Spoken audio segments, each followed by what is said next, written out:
Assalamualaikum warahmatullahi wabarakatuh. Di sini saya dan rekan saya yaitu Dede Ismail akan membahas tugas 8 testing dan implementation.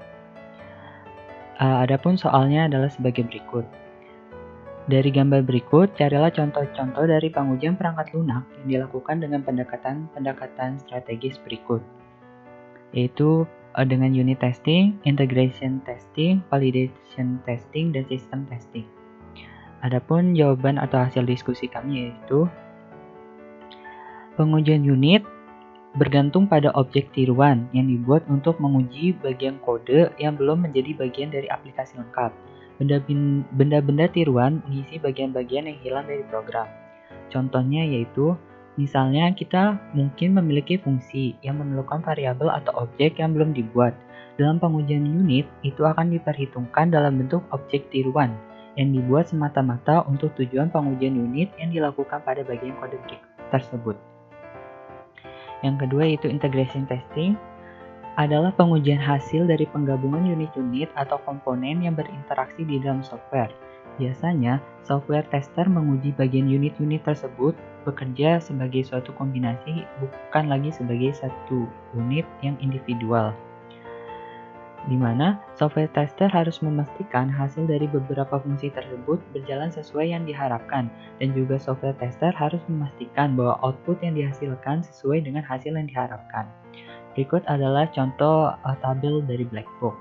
Pada pengujian pertama yaitu dilakukan cek login, input username password yang benar, lalu klik button login. Hasil yang diharapkan yaitu masuk ke dalam home. Yang kedua yaitu cek logout, yaitu ketika kita menekan logout, hasil yang diharapkan kita kembali ke halaman login dan session terputus. Yang selanjutnya itu adalah validation testing.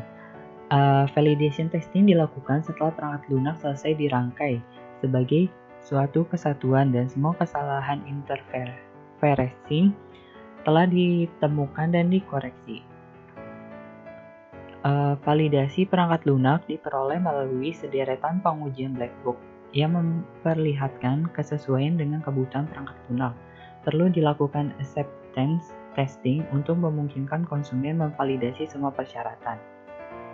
Contohnya, terdapat dua jenis acceptance testing yang biasa dilakukan. Yang pertama yaitu alpha test, yakni pengujian yang dilakukan pada perangkat lunak oleh end user dengan adanya supervisi dan kontrol dari pengembang perangkat lunak. Selanjutnya yaitu beta test, yakni pengujian yang dilakukan pada perangkat lunak oleh end user tanpa adanya supervisi dan kontrol dari pengembang perangkat lunak. Jika ditemukan masalah, maka konsumen pemakai akan melaporkan kepada pengembang perangkat lunak tersebut. Yang terakhir adalah system testing, adalah pengujian yang sasaran utamanya adalah pada keseluruhan sistem berbasis komputer, tidak hanya kepada perangkat lunak. Contohnya, ada beberapa tipe dari system testing, diantaranya yaitu recovery testing, merupakan pengujian sistem yang memaksa perangkat lunak untuk gagal dengan berbagai cara dan memeriksa apakah proses perbaikan dilakukan dengan tepat. Kedua, security testing, merupakan pengujian sistem yang berusaha untuk membuktikan apakah mekanisme perlindungan yang dibangun pada sebuah sistem akan benar-benar dapat melindungi dari pengaruh yang salah. Selanjutnya adalah stress testing, merupakan pengujian sistem yang dirancang untuk melawan program pada keadaan abnormal. Pengujian ini mengeksekusi sistem dalam kondisi kuantitas sumber daya yang abnormal. Selanjutnya itu performance testing, merupakan pengujian sistem yang dirancang untuk menguji kinerja perangkat lunak yang telah terintegrasi pada sistem pada saat runtime.